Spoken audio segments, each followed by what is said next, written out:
participación que va a tener la Declaración de Helsinki dentro de todas las cuestiones de normativas éticas que se tienen en todas las investigaciones internacionales.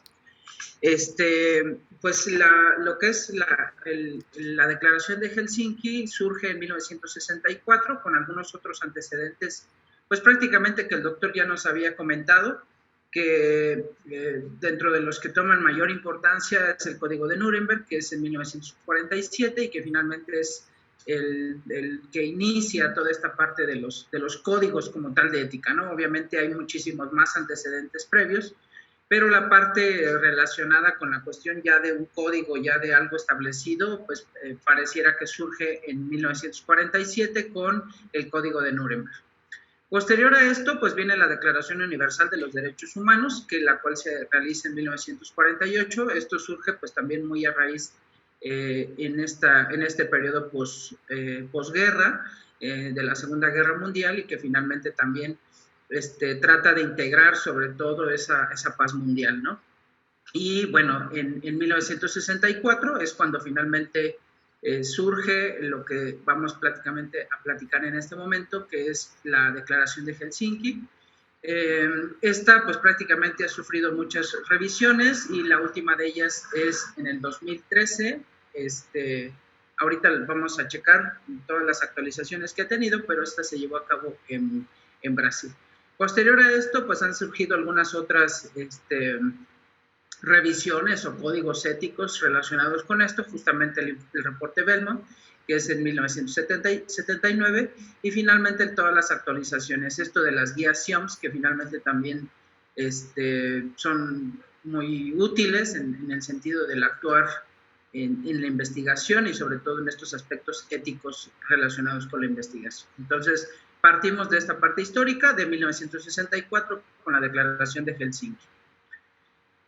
Esta Declaración de Helsinki va finalmente, o el estandarte que se tiene para la Declaración de Helsinki son los principios éticos para la investigación médica en seres humanos. De ahí es donde finalmente surge toda la idea, prácticamente surge toda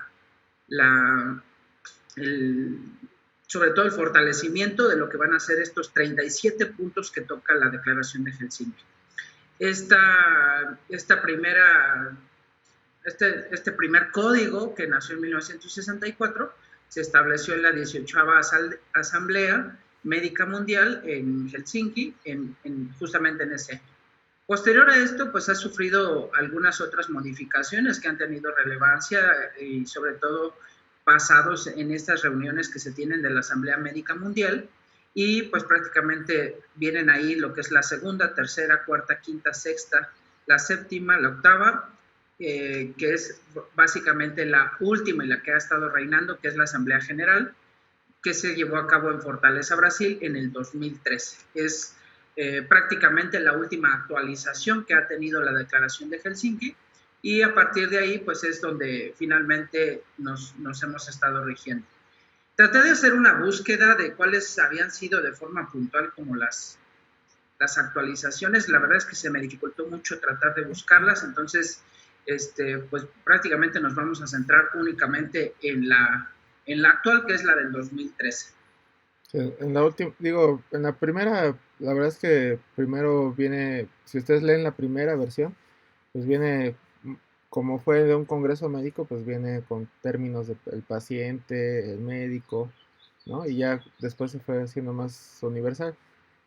Ya por el año 2000, algunas revisiones se metían mucho con la cuestión de la definición de qué era adecuado o no para los estudios de placebo. Eso ya lo veremos cuando vemos la clase de placebo. Y pues sí, bueno, finalmente creo que lo importante es que siempre que hagan una referencia en sus tesis o en sus protocolos a que están, pues que se siguieron esas guías, pues tratar de que seguimos, o sea, especificar que se sigue las del 2013, ¿no? Porque sí hubo gran variación de 64 para acá, ¿no? Nada más, gracias. Bueno, pues continuando con esto, ¿qué hay de nuevo respecto a este primer acercamiento que se tuvo en la cuestión ética de 1947 con el Código de Nuremberg?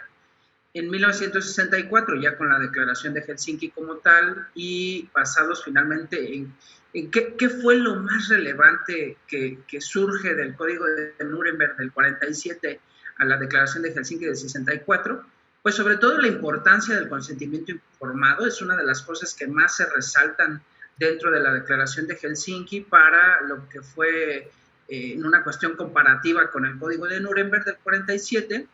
La no necesidad, sobre todo de esas cuestiones de consideraciones experimentales terapéuticas que finalmente también se pudieron haber presentado.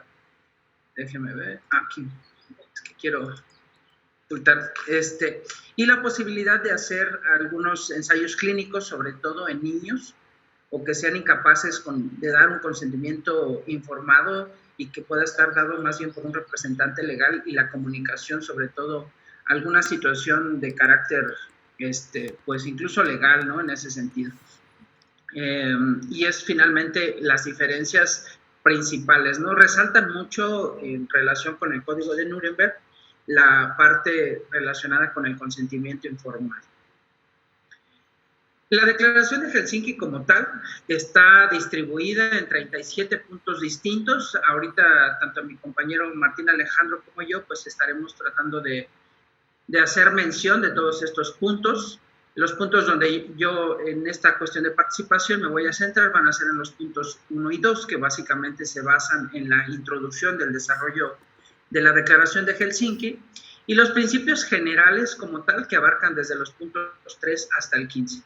Ya mi compañero pues tocará los restantes como tal y bueno, ya él ahondará en esa parte, ¿sí?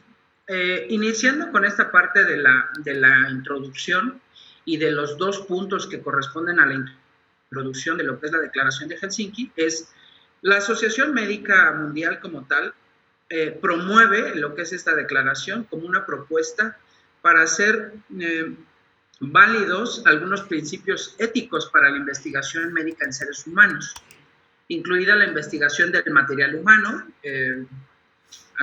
por ejemplo, esta parte finalmente de las, bueno, ese antecedente que se tiene de las células, no sé si estoy correcto diciendo células HeLa o GELA, algo así, que es estas células que se trataron de inmortalizar, y de la información indispensable que se tiene. La declaración sí por sí misma. Pero ¿sí sabes por qué se llama Angela? Por la paciente, ¿no? Justamente, ¿no? Por Henrietta Lane. Ajá. Son esos los dos primeras letras de esos nombres. ¿No? Es la paciente de la que se obtuvieron las... Sí, y creo que viene una parte como de un conflicto legal, ¿no? De que la familia como que pues están haciendo como se están reproduciendo las células, pues al parecer son como de su familia o de la paciente, ¿no? Pues es que ella no autorizó, ¿no? Y entonces el problema es que de esas células se han obtenido muchos estudios y muchos descubrimientos. Entonces la familia primero pues dijo, pues están abusando del tejido de mi familiar, número uno, y luego número dos, queremos derechos sobre lo que se investigó a partir del tejido de mi familiar. Entonces lo que se hizo finalmente fue el dar un reconocimiento a esta persona, a Henrietta Lane, y la otra, pues bueno, no se les dio económico, quedó como una cuestión más de que pues la familia tiene que autorizar cuando se llega a utilizar en otra situación las células, ¿no? Más como una cuestión moral, más que económica, ¿no? Pero bueno, pues, sí, y bueno, esto justamente pues viene en relación con esta declaración de Helsinki, donde se tiene que, estos principios de proteger sobre todo. La declaración, algo que también hace mucho hincapié, es que debe ser considerada como un todo, no es una declaración que ignore, digamos, si tratamos de apoyar alguno de los puntos, pues que ignore a lo mejor los demás, no debe ser considerada como un todo, sobre todo pensando siempre en la integridad de los participantes, ¿no? Y un párrafo debe ser aplicado con consideración de todos los otros párrafos pertinentes, o sea, tiene que tener esa relación que no tenga que ser como contradictorio uno del otro, ¿no? El punto número 2 es, conforme al mandato finalmente de esta Asociación Médica Mundial, La declaración como tal está destinada principalmente al actuar médico o a los médicos. La Asociación Médica Mundial insta o promueve a otros involucrados en la investigación médica en seres humanos a adoptar estos principios también de cierta forma, ¿no?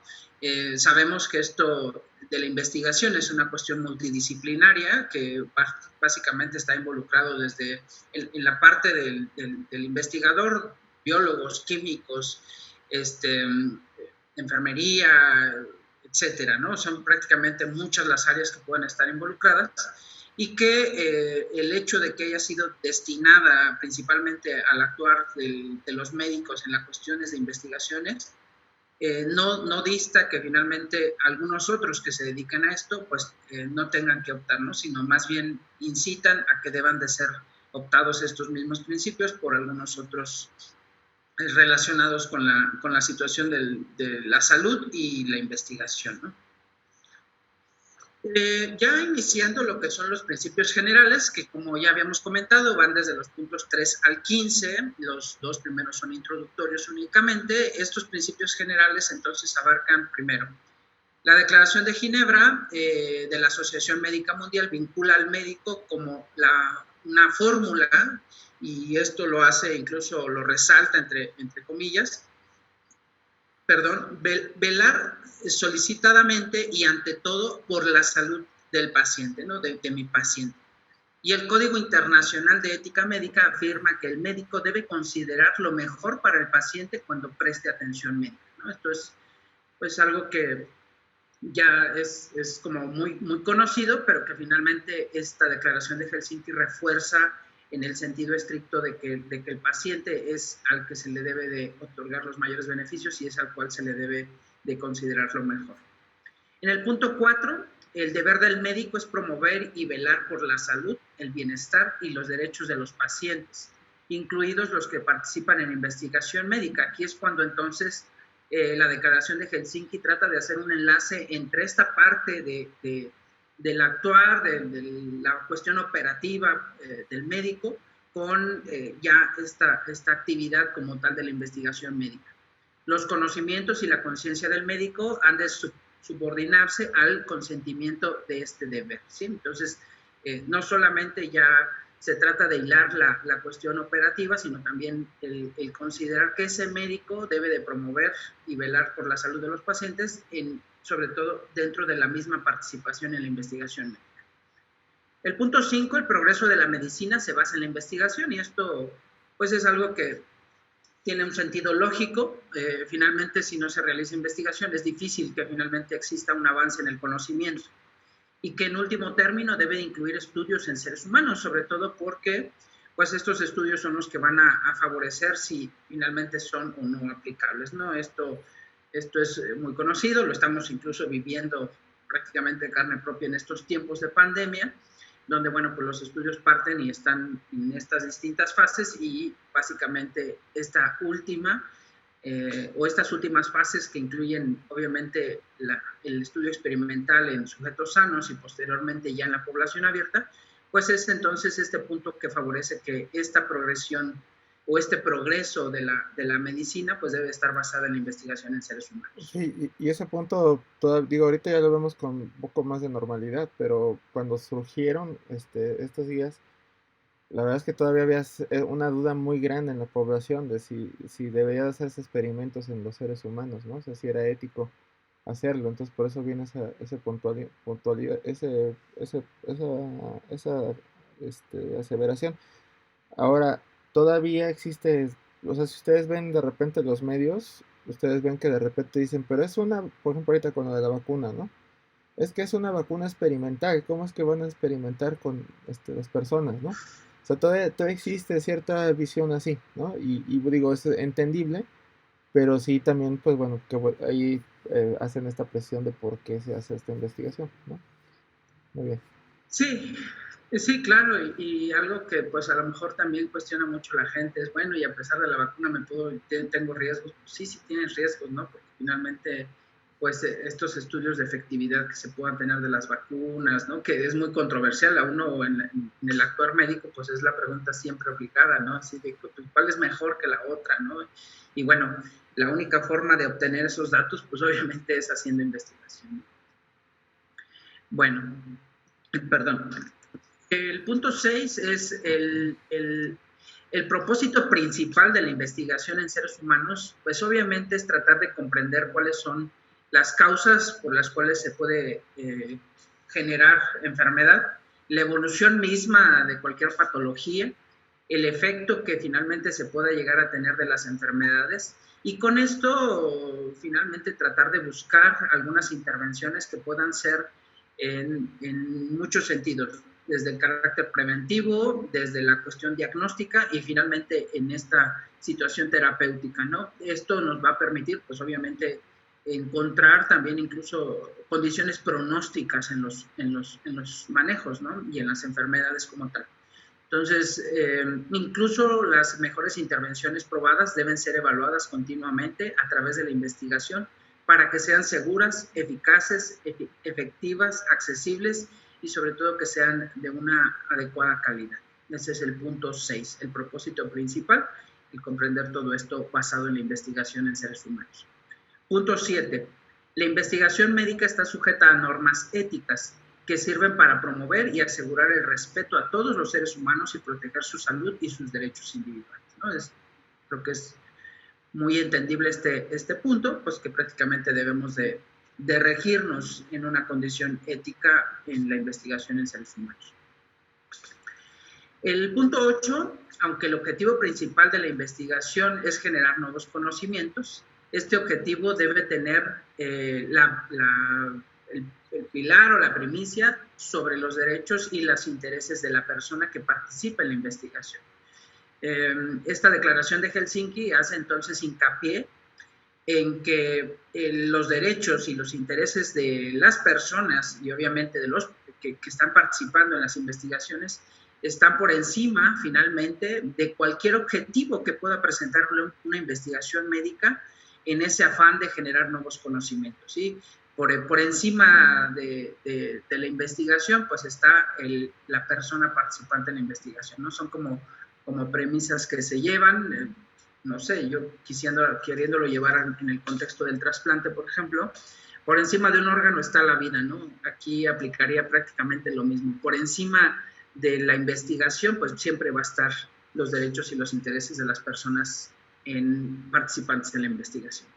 En el punto 9, en la investigación médica, es decir, del médico a proteger la vida, la salud, la dignidad, el derecho a la autodeterminación, la intimidad y la confidencialidad de la información personal de las personas que participan propiamente en la investigación, la responsabilidad de la protección de estas personas que toman esta decisión de formar parte en la investigación debe recaer siempre pues, en el personal que en este caso, al estar dirigido al médico o algún otro profesional de la salud y nunca en los participantes de la investigación, aunque haya otorgado su consentimiento. Este punto, pues obviamente está en relación a ese sentido de responsabilidad que se tiene que tener por parte de los investigadores. Quisiera yo tal vez no centrarme mucho en el término como tal de médico, porque en realidad son muchos los profesionales de la salud, sino en el investigador como tal y investigador que tome o adopte cualquier otra profesión relacionada con la salud, pero que finalmente tenga que tomar esa responsabilidad relacionada con la protección de estas personas que toman la decisión de hacer la investigación y que el hecho de tener un consentimiento informado no nos tenga que excluir de esa responsabilidad de cuidarlos, de mantener esa integridad y esa salud. Punto 10. Los médicos deben considerar las normas y estándares éticos, legales y jurídicos para la investigación en seres humanos en sus propios países, al igual que las normas y estándares internacionales vigentes. No se debe permitir que su requisito ético, legal o jurídico nacional o internacional disminuya o elimine cualquier medida de protección para las personas que participen en la investigación establecida en esta declaración, ¿sí? Creo que es muy entendible este punto. El punto 11, la investigación médica debe realizarse de manera que reduzca al mínimo el posible daño al medio ambiente, ¿no? No solamente hace hincapié en la situación de esta parte del sujeto como tal de investigación, sino también esta parte del medio ambiente en el sentido estricto de las condiciones que a lo mejor puedan hacerse, ¿no? El sujeto de estudio, pues obviamente van a ser los individuos, pero siempre pensando en el cuidado del medio ambiente. A modo de resumen, estos tres puntos, que es 4, 10 y 14, el deber del médico, pues siempre es promover entonces la salud, el bienestar y los derechos de los pacientes, incluidos en las participaciones en investigación médica. El objetivo principal es la protección del ser humano, ¿sí? Y entonces a veces pareciera que esto puede representar una situación de disyuntiva o de lucha o de guerra entre la atención médica y la investigación. Sin embargo, no debe de ser así. O sea, ambas cosas deberían de estar dirigidas hacia la protección del ser humano. Los puntos 12 y 13, el punto 12, la investigación médica en seres humanos debe ser llevada a cabo solo por personas con la educación, formación y calificación científica y ética apropiadas. Es prudente, pues obviamente, que exista entonces esta preparación previa a intentar hacer investigación, ¿no? O sea, es lo más ético el tener primeramente la educación y la formación necesaria. La investigación en pacientes o voluntarios sanos necesita la supervisión de un médico u otro profesional de la salud competente y calificado de forma apropiada.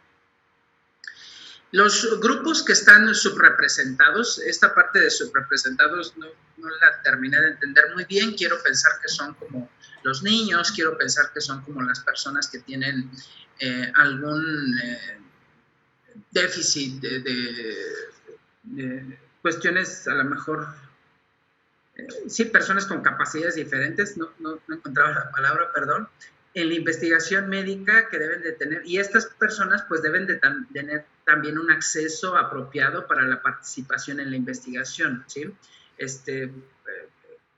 Bueno, yo creo que ya nos meteremos más adelante en el tema, pero quiero pensar pues que deben de tener un consentimiento informado por parte de la familia, y que esta parte de tener ese consentimiento pues no los debe de excluir de situaciones de investigaciones, y que al ser grupos que finalmente puedan ser minoritarios en las cuestiones de investigación, pues a lo mejor puedan a veces no ser tomados en cuenta. E insisto, volviendo al ejemplo que estamos viviendo en la pandemia, ¿no? Prácticamente me atrevería a decir que la totalidad de las vacunas están excluidos los menores de 16, 18 años, dependiendo en qué vacuna uno voltea a ver. Y en el caso muy concreto, por ejemplo, de AstraZeneca, que no consideró inicialmente a los mayores de 65, pues también pareciera que estos pequeños subgrupos no están adecuadamente representados, y finalmente a veces pueden estar un poquito excluidos de la situación de investigación, y no debería ser el caso, ¿no? Sí estoy correcto con esto, sí, de la subrepresentación de estos grupos, sí, es correcto, porque, digamos, obviamente el afán de una investigación pues siempre será proteger a los sujetos, ¿no? Claro. Ahora, dentro de esta protección, cuando ya sale el medicamento, pues si no a la venta, por lo menos a su aplicación, como en el caso de la vacuna, el problema es de que tienes poblaciones que pues entonces en ese momento ya no pueden obtener un beneficio porque pues no se probó en ellos, ¿no? Es el caso, por ejemplo, digo, ya lo veremos más adelante en poblaciones vulnerables, pero por ejemplo mucho tiempo se evitó meter a mujeres a los estudios por la cuestión de evitar de que se fueran a embarazar y afectar el producto, ¿no? Entonces, a la hora que tú querías utilizar un medicamento, pues no sabías si la diferencia hormonal podía afectar el efecto de sus medicamentos, ¿no? Entonces, pues en teoría tú deberías de incluir siempre a los potenciales usuarios de tu medicamento, ¿no? Claro que pues después de una cuestión de seguridad. Entonces sí, básicamente es esto a lo que se refiere, ¿no? De que no se les deje fuera. Bueno, y en el punto 14, el médico que combina la investigación médica con la atención médica, hacemos investigación y aparte atendemos pacientes, por poner un ejemplo, debe involucrar a sus pacientes que debe involucrar a sus pacientes en la investigación solamente en la medida que estos acrediten un justificado valor potencial preventivo, diagnóstico o terapéutico. Pareciera que tratara de hacer esta persuasión de que no incluyes a tus pacientes, ¿no? Tú como investigador y a la vez como médico en la atención del paciente, pues trates de no incluir a estos que a lo mejor directamente tú atiendes. Y si el médico tiene buenas razones finalmente para creer que esta participación en el estudio no afectará de manera adversa la salud de los pacientes que tomarán parte de la investigación. El punto 15 debe asegurar compensación y tratamientos apropiados para las personas que son dañadas durante su participación en la investigación. Muchas veces en este punto, más bien yo pensaría que muchas veces no es una situación de compensación económica, sino más bien de decir, ok, resulta que tuviste un evento adverso a mi medicamento que estoy probando, etcétera, pues entonces voy a tratar de garantizar que durante ese evento adverso que tú tienes, pues recibas la mejor atención médica para que ese evento adverso se disminuya o los potenciales daños que puedan ocasionar sean atendidos de forma oportuna y adecuada en el caso de que yo esté probando, no sé, en el ejemplo a lo mejor de estar probando un medicamento, ¿no? Entonces se debe asegurar esta compensación y más que compensación, esta atención y tratamientos apropiados. Y, ¿sí? No, bueno, sigo. Pues nada más, antes de terminar mi participación, una imagen que me pareció curiosa. Está, pues, el señor y el niño, y dice, yo me morí esperando una cura con las investigaciones con embriones, y le hace la pregunta, y él le dice, pues yo era el embrión, ¿no? Que estaba siendo estudiado y que finalmente, tal vez, pues, sí. Pues es un punto muy, muy controvertido de las vacunas, ¿no? O sea, de hecho hay gente que inclusive está en contra de las vacunas por ese punto, ¿no? De que usan embriones, ¿no? Y bueno, pues, el debate eterno claro. de cuándo empieza la vida, ¿no? Pero, Sí, bueno, justamente muy ese, controversial. ese Y puede ser bueno, motivo de otra clase. acaba mi participación y continúa mi compañero con los otros puntos del 16 al 35. Muy bien. Adelante, Alejandro. Puedes compartir tu pantalla ya, ¿eh? Ok. Acá está. ¿Ya se ve? Sí, perfecto. Okay. Ya se ve. Ok. Ya está completa la pantalla, me imagino. Sí, ya se ve. Gracias. Bueno, continuando con la... buenos días a todos. Continuando con la declaración de Helsinki. Mi nombre es Alejandro Flores, médico familiar. Pues efectivamente, como había comentado el doctor Carlos, pues esta declaración de Helsinki es una política oficial de la Asociación Médica Mundial que apareció o fue promulgada en 1964. En esta asociación médica mundial fue fundada en París en el 47 y pues su objetivo fue servir a la humanidad, esforzándonos para alcanzar los más altos estándares internacionales en educación, ciencia, arte y ética médica, con atención para todas las personas del mundo. Y como había comentado el doctor, pues tiene su cronología desde el 53 o desde antes hasta el 2013, en la última modificación que se le hizo a la declaración. Y pues continuando con el punto 16, en el apartado de riesgos, costos y beneficios, pues refiere que en una investigación médica, cuando se realiza la práctica en esta, las intervenciones siempre van a implicar riesgos y costos, por lo que se considera que una investigación médica solamente se va a realizar siempre y cuando el objetivo o la importancia del objetivo sea superior a los riesgos y costos de las personas que van a que se les va a hacer el estudio o el trabajo de investigación. En el punto 17 se refiere que este trabajo de investigación médica siempre que se haga una previa evaluación de los riesgos y costos para estos participantes, siempre comparándolos con los beneficios que ellos van a obtener, es es importante que esta evaluación deba de disminuir los riesgos, todos los posibles riesgos que pueda tener el paciente, y que estos riesgos siempre tienen que ser reportados y monitorizados.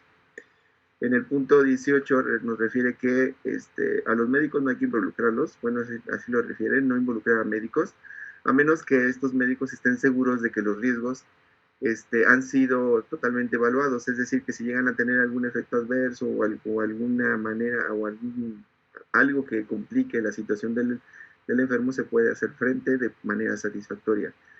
En caso contrario, el médico tiene la posibilidad de evaluar, continuar o modificar o suspender el estudio de acuerdo a sus consideraciones. En el apartado de lo que son los grupos individuales y vulnerables, en el punto 19 habla de que de que algunos individuos o grupos van a tener siempre la posibilidad de sufrir abusos o daños adicionales cuando se habla de grupos vulnerables, por lo cual todos deben de recibir protección. En el punto número 20, solamente se va a realizar estudios de investigación en este tipo de grupos solamente cuando responda a las necesidades o prioridades de este grupo y no pueda realizarse en otro tipo de grupo de investigación, es decir, que solamente los grupos, en los trabajos de investigación en donde solamente se puedan participar los grupos vulnerables y no se puede hacer en otro tipo de grupo, solamente así se puede realizar el trabajo de investigación. Y siempre y cuando este grupo vulnerable se beneficie de los conocimientos, prácticas e intervenciones derivadas de la investigación. En el punto 21, hablando de los requisitos científicos y de los protocolos de investigación, se refiere a que toda investigación médica requiere que esté basada sobre principios científicos éticos aceptados, basados siempre en un profundo conocimiento tanto de la bibliografía como del acervo documental que existe, y que esté siempre también basado en experimentos previamente realizados en laboratorio o en animales, siempre también teniendo en cuenta en la consideración del cuidado de estos animalitos. También en el punto 22, acerca de los requisitos científicos, habla de que, por ejemplo, el proyecto y método debe tener una descripción clara, debe de estar justificada, y esta justificación y descripción tiene que estar basado redactado en un protocolo de investigación. Este protocolo de investigación debe contener consideraciones éticas en las cuales se tiene que referir el financiamiento, los conflictos de interés, la información, toda la información detallada, tanto lo de la que es el fundamento bibliográfico, por qué hacer el estudio de investigación, tanto la información que se le va a proporcionar al paciente, los incentivos, que básicamente se refiere a cuál va a ser el beneficio que va a obtener el paciente, y la compensación en caso de que algún paciente llegue a tener algún impertinente, que el paciente le causemos algún mal o alguna mala, bueno, sí, algún mal, entonces hay que realizarle una compensación. En el apartado número 23 o en el punto 23 de la Declaración de Helsinki, habla de que los comités de ética y de investigación van a hacer, su función principal va a ser evaluar los protocolos para considerarlos, darles un breve comentario y aprobarlos. Estos comités de ética deben de ser transparentes, deben de ser independientes, calificados, y deben de estar normados o vigentes en las leyes y reglamentos de cada país, sin afectar la Declaración de Helsinki. Estos comités de ética tienen el derecho de controlar los ensayos que estén en curso. Las personas o el equipo de investigación tienen la obligación de reportar al comité todos los efectos, reacciones adversas, todas las complicaciones que tenga este protocolo, y una vez que esté aprobado, el protocolo no debe de ser no tiene que realizarse correcciones, y todo equipo de investigación debe de dar un reporte final acerca de los resúmenes, hacer un reporte final del trabajo de investigación con resumen, resultados y conclusiones. Se pueden hacer correcciones. En el punto 24 habla acerca de la privacidad y confidencialidad de nuestros pacientitos o de nuestros sujetos de estudio. Hay que tener todas las precauciones para el resguardo de la intimidad de las personas y la confidencialidad de su información personal. En el punto número 25 del consentimiento habla precisamente del rubro del consentimiento informado, y en el punto 25 refiere que todo sujeto puede participar siempre que tenga la libre voluntad de realizar o de ser parte de este trabajo de investigación. En un consentimiento informado debe de tener toda la información acerca de los objetivos del estudio, los métodos del estudio, financiamiento, conflictos, beneficios, riesgos, qué incomodidades le vamos a causar al paciente, los convenios que se hagan con algunas empresas o algún otro financiamiento, y va a estar dirigido a esta información de manera individual. Tenemos que resolver todas sus dudas y preguntas del paciente, y tenemos que también ofrecer y dar una información sobre los resultados del trabajo de investigación. Explicarle también al paciente que se puede retirar en cualquier momento y que no va a haber ninguna represalia. Este consentimiento informado, una vez que haya comprendido nuestro paciente o nuestro sujeto de investigación todo lo que se le explicó acerca de lo que va a ser el trabajo de investigación, entonces solamente después se puede hacer el escrito. Esto se va a hacer con un consentimiento informado y voluntario. En caso de no realizarse el escrito, el proceso debe ser documentado y atestiguado. Con respecto al punto 27, acerca del consentimiento informado, hay que tener mucho cuidado con la vinculación que tenemos a veces con los pacientes, porque a veces hay una relación de dependencia o de imposición, o de que el paciente probablemente por no perder ciertos beneficios vaya a aceptar ser parte de ese trabajo de investigación, por lo que se considera o se sugiere que este consentimiento informado sea pedido por una persona calificada que no tenga ninguna relación con el paciente. Cuando el pacientito o el sujeto de investigación es incapaz de dar consentimiento, se puede solicitar un representante legal, el cual se le va a, igual lo mismo, se le tiene que dar y explicar todo lo que va a llevar el trabajo de investigación para que se pueda realizar el consentimiento informado. Dentro de este rubro, en el punto 29, se habla de que cuando un individuo es incapaz de dar su consentimiento informado, pero es muy importante que forme parte del trabajo de estudio, y si este pacientito es capaz de asentar de que está de acuerdo, no sé, como había comentado el doctor, con una capacidad diferente, o por ejemplo en niños, este consentimiento sí se puede realizar. En este caso, lo que se tiene que hacer es que el consentimiento informado se tiene que realizar tanto en el paciente como un consentimiento al representante legal. En el punto 30 habla de en caso de que el paciente esté totalmente inconsciente. Cuando no son capaces física o mentalmente de otorgar este consentimiento informado, y lo mismo, es necesario este pacientito o este sujeto para que se pueda que tiene las características necesarias para el trabajo de investigación, entonces sí se puede hacer un consentimiento informado con un representante legal.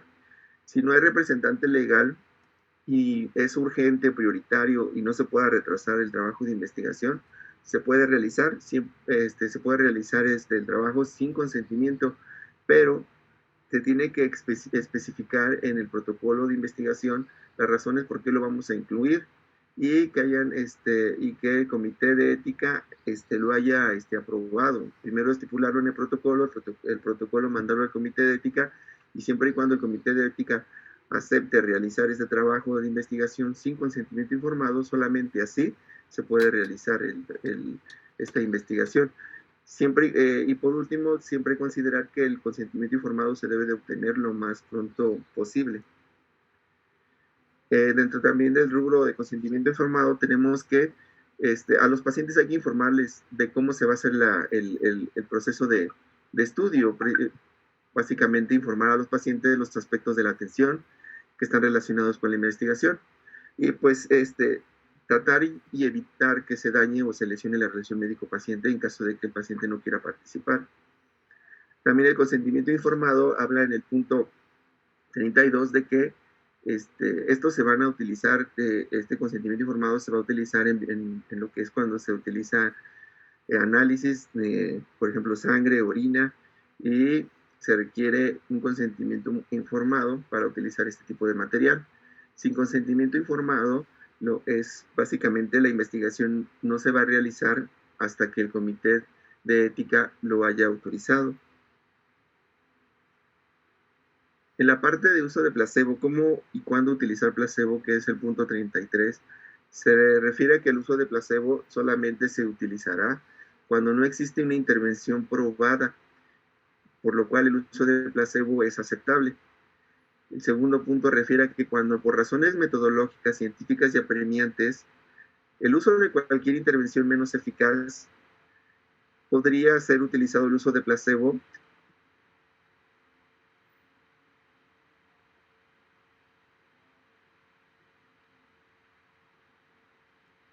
Se cortó. Sí, creo que se le fue el internet. Bueno, sí, esto vamos a verlo en una clase aparte específica, ¿no? De lo del placebo, ¿no? Y de hecho es lo que les comentaba, que desde el año 2003, 2004 fue un punto muy controvertido porque pues hubo una situación en la cual querían empujar que si metodológicamente era necesario, o sea, si el protocolo requería que hubiera un placebo, se metiera este tipo de estudios, ¿no? O sea, independientemente de que ya hubiera una intervención probada o situaciones así, la cuestión, pues la verdad es que había una gran, bueno, a mi manera de ver, eso pues, obviamente no viene ahí, pero pues, había una gran presión de la industria, porque pues obviamente hacer estudios con placebo, pues hace los estudios mucho más baratos y mucho más fáciles de demostrar diferencias. Entonces, pues hubo un gran empuje de esto. Obviamente hubo quien estaba en contra de hacer este tipo de estudios. Y si quieres puedes continuar, Alejandro. Había quien estaba en contra de hacer esos estudios. Así, y No pues sé en dónde me quedé. en En lo del placebo. lo del placebo. Y en el 2008 ya la siguiente versión ya Okay. incluyó de que pues, o sea, sí tenía, o sea, se tiene que hacer estos estudios con placebo, pero, digo, sí cuando haya metodológicamente una necesidad, pero aparte si hay una intervención probada, pues no se puede hacer en padecimientos donde haya el riesgo de que pueda haber un daño a los participantes, ¿no? O sea, si es un padecimiento en el cual estamos en una etapa de la enfermedad en la cual todavía no puede haber daño, pues se puede usar el placebo, ¿no? O si es un síntoma o alguna situación que pues permite de que se haga el estudio sin causarle un daño permanente a la gente, pues se puede hacer, pero esa es una cuestión que ha tenido mucha modificación pues en los últimos 20 años, ¿no? Adelante. Sí, doctor. Uh-huh.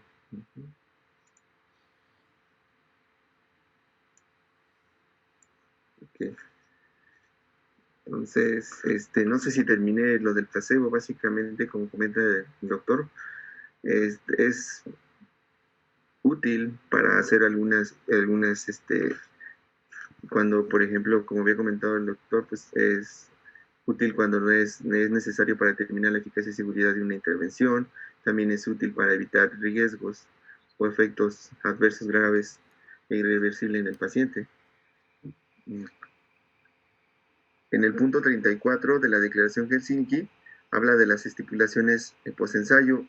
Antes de realizar el ensayo clínico o el trabajo de investigación, se sugiere que los auspiciadores, investigadores y gobiernos deben prever el acceso postensayo a todos los participantes que todavía necesitan una intervención identificada como beneficiosa en el ensayo. Esta también debe ser proporcionada a los participantes durante el proceso de consentimiento. Básicamente este punto se refiere a que pues debe de estar abierta todo el trabajo de investigación para que puedan tener acceso a todos los participantes. En el punto 35, en la parte de inscripción y publicación de la investigación, difusión de resultados, básicamente nos habla de que todo estudio de investigación debe ser inscrito en una base de datos disponibles al público antes de aceptar a la primera persona, y que todos los investigadores autores, auspiciadores, directores y editores tienen obligaciones éticas con respecto a la publicación, difusión de los resultados.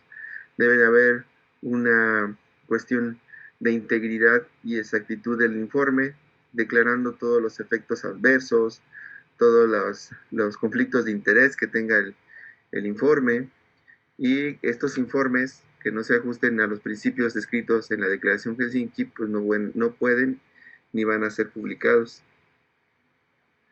En el último punto, tenemos que las intervenciones no probadas en la práctica clínica, esto se refiere a que cuando en la atención de un enfermo no existen intervenciones probadas o han resultado ineficaces, el médico, después de pedir consejo, puede permitirse, siempre y cuando haya el consentimiento informado, puede permitirse usar una intervención no comprobada si a juicio de ella da alguna esperanza de salvar la vida o aliviar el sufrimiento.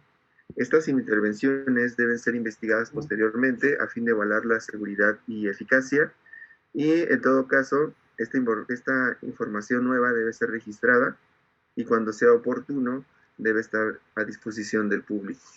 Este punto ahorita en esta pandemia fue terriblemente manejado en algunos sitios, ¿no? O sea, esta cuestión del uso compasivo y vamos a empezarles a dar porque creo, pero nadie registraba nada, o sea, todo el mundo les daba, pero nadie registraba nada. Se hizo un abuso a mi manera de ver, ¿no? Pero bueno, es importante leer esto, o sea, se va a intentar una nueva situación en caso de emergencia, por ejemplo, ahora en la pandemia, pues sí, pero regístralo, o sea, vamos a tener un reporte de qué es lo que está pasando, porque si no, pues sucede lo que pasó en muchos lados, ¿no? De que mucha gente lo empezó a usar, no sé, pues como había una gran mortalidad, pues no sabíamos si realmente servía o no servía. Y pues nos quedamos en eso, en que somos muy buenas gentes porque damos los medicamentos, pero pues éticamente pues no estamos haciendo lo que debe de ser, ¿no? Y pues ese sería es el último punto de la declaración. Muy bien. Pues curiosamente, ¿no? O sea, ese punto es ahora lo hemos visto con mayor importancia, ¿no? Muy bien. Pues bueno, eso es en cuanto al informe Belmo, digo, en cuanto a Helsinki. Y te voy a pedir que me regreses la pantalla para que veamos lo que es el informe Belmont. Aquí me voy a poner acá, de acá. Espérenme porque ahora lo estoy viendo, pero ustedes no.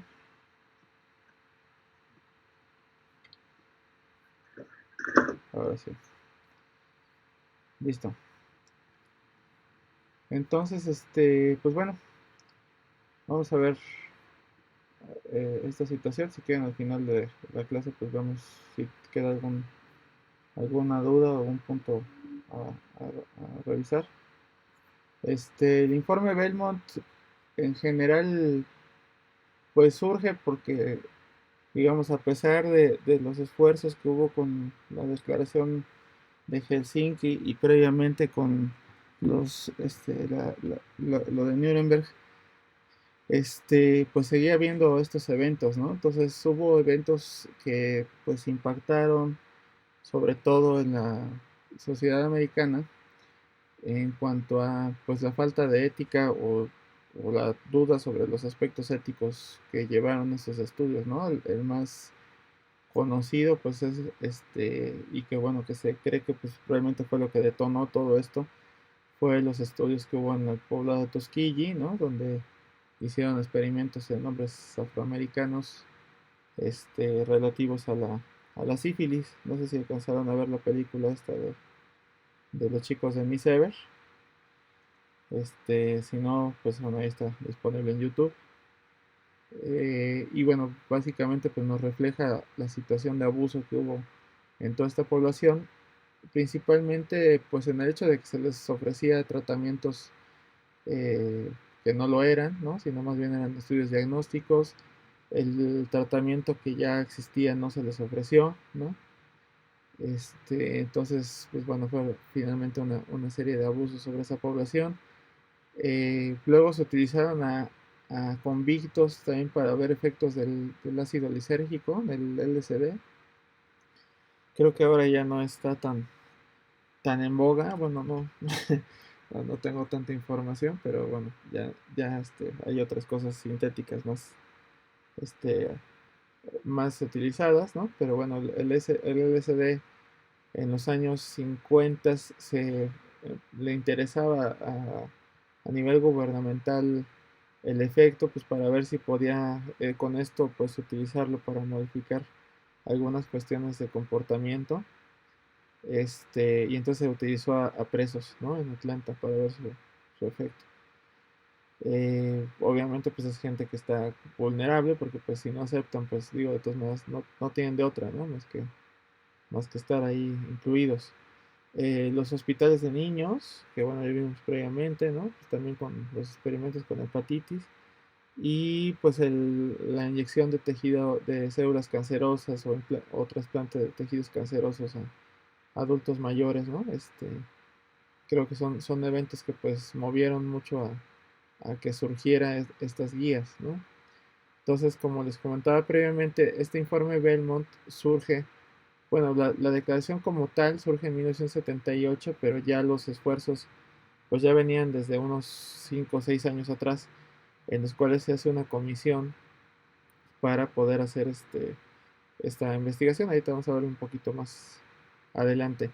Y se declara, bueno, se llama informe Belmont, como mencionamos previamente, no porque alguno de los investigadores o de los políticos se apellidara Belmont, sino más bien es el nombre del salón de la Cámara de Representantes donde se juntaba esta comisión y donde se estuvo juntando pues básicamente el transcurso de 4 o 5 años, ¿no?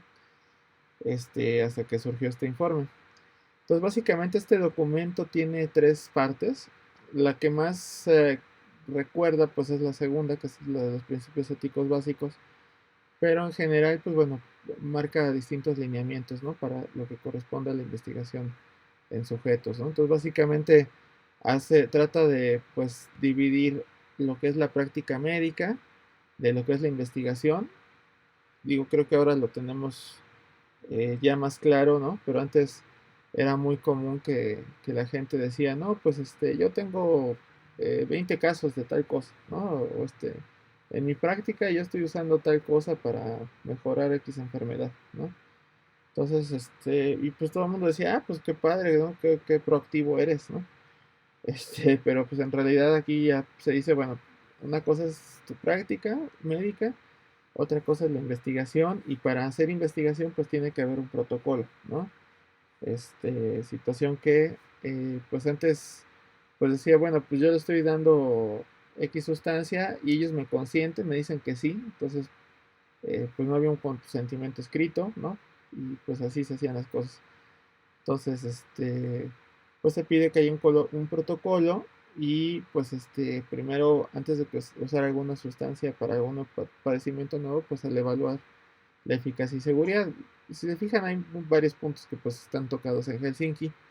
Como les mencionaba, a veces algunas normas internacionales no necesariamente son aplicadas inmediatamente en los Estados Unidos, como que a veces requieren que haya una orden o una indicación local para que puedan aplicarse las cosas más que una, un esfuerzo pues a nivel de distintas naciones, ¿no?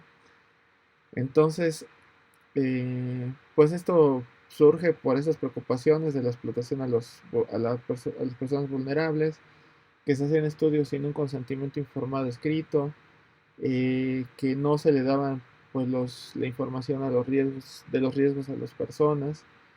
Dentro de estos estudios pues también se les hacía coerción, se les presionaba a los individuos para que participaran en los ensayos clínicos. Pues no digo, no necesariamente pues tendría que ser una presión de amenaza de muerte o una cuestión así, pero pues ustedes saben que pues a veces simple hecho de decirles pues ya te voy a cambiar de clínica o si no pues te voy a cambiar de doctor, pues a veces eso puede causar un gran problema a ciertas poblaciones en ciertos lugares, ¿no? Entonces, pues a veces simplemente eso puede suceder, ¿no? Hay Ya después vamos a ver una película que se llama WIT, así WIT, en las cuales ustedes podrán ver cómo se hace el proceso de consentimiento informado. Y pues queda la duda si las personas no aceptan entrar a los protocolos de estudio en un momento dado, pues qué camino tomar, ¿no? No necesariamente te dicen, pues es opcional, puedes aceptar o no. A veces nada más te dicen, pues te invitamos, pero pues la duda queda, bueno, y si no acepto la invitación, ¿no? Entonces queda esta amenaza o esta presión en el aire, ¿no? Entonces, eso es lo que lleva a esos estudios. Y pues bueno, están ante el hecho de que hay muchos ejemplos de estudios en los cuales la ética no se está siguiendo y pues hay que tratar de proteger a la gente ante riesgos innecesarios y ante el engaño, ¿no? Entonces es por eso que desde el 74 se empezó a hacer esta comisión. Es curioso que Tuskegee, digamos, el escándalo de Tuskegee estalla alrededor de 1972 y hasta 2 años después hacen esta comisión, en la cual, pues bueno, está gente interesada en las cuestiones éticas, están algunos legisladores y pues el objetivo era identificar cuáles tendrían que ser los principios éticos básicos de investigación y desarrollar pautas para que pues se haga esta investigación, ¿no? Finalmente pues cae en este informe Belmont en el 78 y que pues básicamente pues es el faro que guía la investigación en Estados Unidos y complementa la declaración de Helsinki. Ahora, esto es importante que lo vayamos viendo conforme vayamos viendo las distintas guías y normas, ¿no? En realidad las guías que han surgido, pues una complementa a la otra, no es, realmente una no rechaza a la otra, o sea, no podemos ser así como estas estampitas que pone uno ahí en la ventana de la casa, ¿no? Que dice este hogar cree en las guías de Helsinki y no me traigan otra publicidad, ¿no? ¿Se han visto esas? Sí, no menciono ninguna religión para no meterme en ningún problema, ¿no? Pero finalmente pues unas complementan a las otras. Entonces, aquí, aunque veamos que de Helsinki empezaron en 64 y estas son hasta el 78, realmente temporalmente es muy semejante a su momento en que surgen, ¿no? Realmente no había la velocidad de difusión de los conocimientos como ahora los tenemos ya inmediatamente, ¿no? A veces tardaban varios años en que se empezaran a universalizar las cosas, ¿no?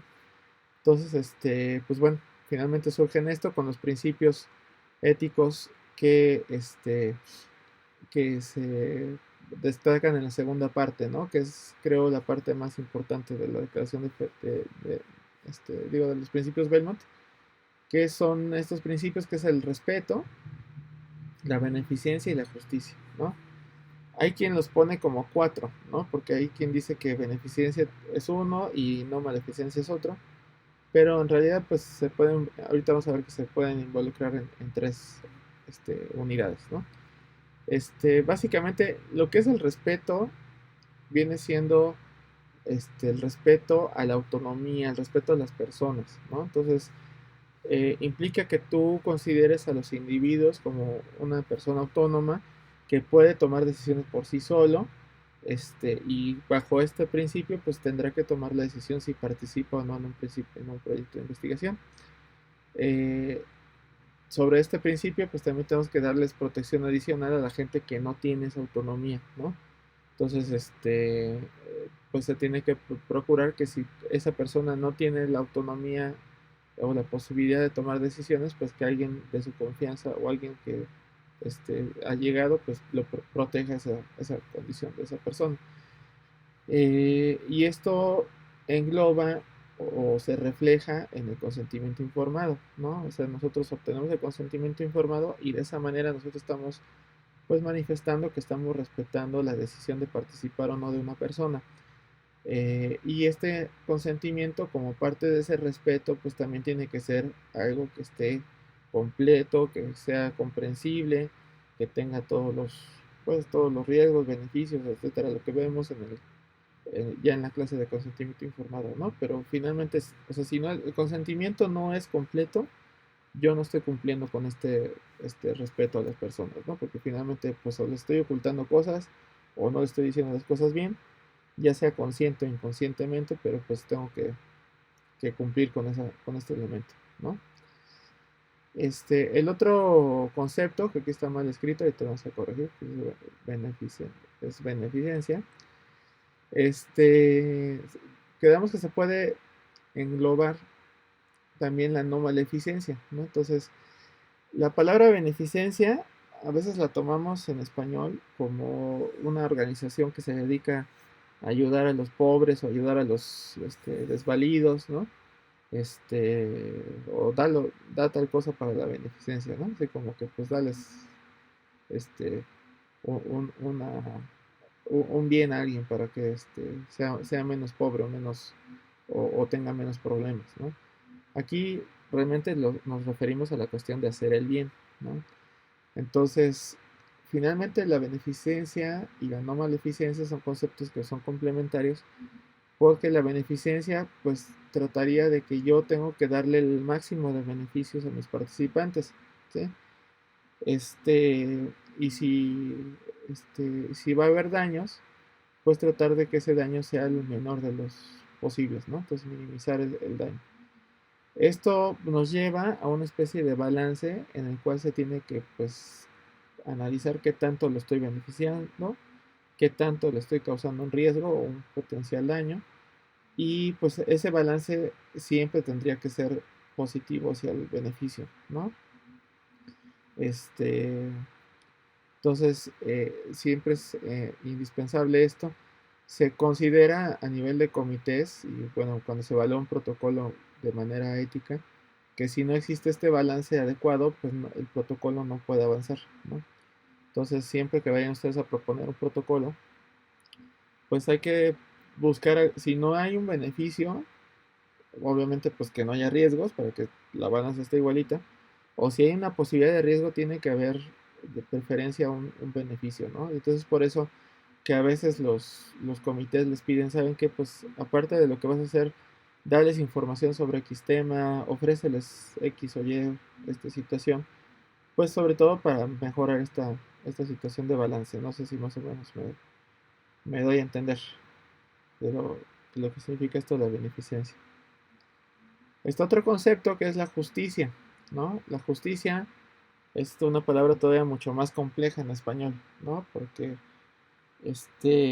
pues, ser justo o no ser justo es una situación a veces ambigua, depende de cómo, pues, consideres esa palabra y cómo es la situación, ¿no? Entonces, habrá quien diga, justicia es darle a todos por partes iguales, ¿no?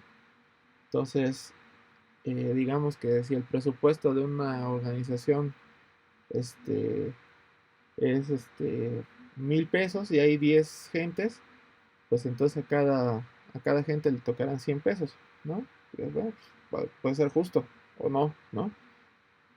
Pero qué tal que a lo mejor una de esas gentes ocupa o necesita más dinero para desarrollar sus actividades, ¿no? O a lo mejor otro ya tiene todo lo que necesita, ¿no? Y yo le sigo dando dinero. Entonces, a lo mejor en ese punto no sería justo, ¿no? Igual cada uno de los conceptos que viene ahí en esa diapositiva, ¿no? O sea, el darle a cada persona de acuerdo a su necesidad, o sea, vendría siendo, pues, de acuerdo, si tú tienes muchas necesidades, esto es más o menos cuestiones así como de política, ¿no? O sea, al pobre, pues le doy mucho más y al rico, pues no le doy, ¿no? O le doy poquito, ¿no? Podría tener su situación que se le dice de justicia social, pero pues a lo mejor habría quien diría no, pero pues yo trabajo más, yo estoy trabajando las 24 horas del día, y pues he estudiado no sé cuántos años y a mí no me toca nada, ¿no? Y al que no está estudiando nada y no mueve un dedo, pues le toca todo, ¿no? Entonces ahí también sería esta cuestión de cada persona por su esfuerzo individual, son las famosas meritocracias, ¿no? Este, y bueno, pues ya nos lleva a otro tipo de debates, ¿no? De quién tiene la facilidad de hacer los estudios, quién tiene la facilidad de conseguir trabajo, etcétera, ¿no? Pero bueno, luego sería cada persona por lo que contribuye a la sociedad, ¿no? Entonces, a lo mejor ahí es cuando la gente dice, ¿por qué al futbolista, que pues nada más mete goles y sale de fiesta en las noches, le tocan millones de dólares de dinero, ¿no? Y al que está ahí, atendiendo pacientes en una terapia intensiva y salvando vidas, pues no le toca lo mismo, ¿no? Entonces, eh, ¿hay justicia o no hay justicia? ¿No? Entonces, pues bueno, es esa diferencia.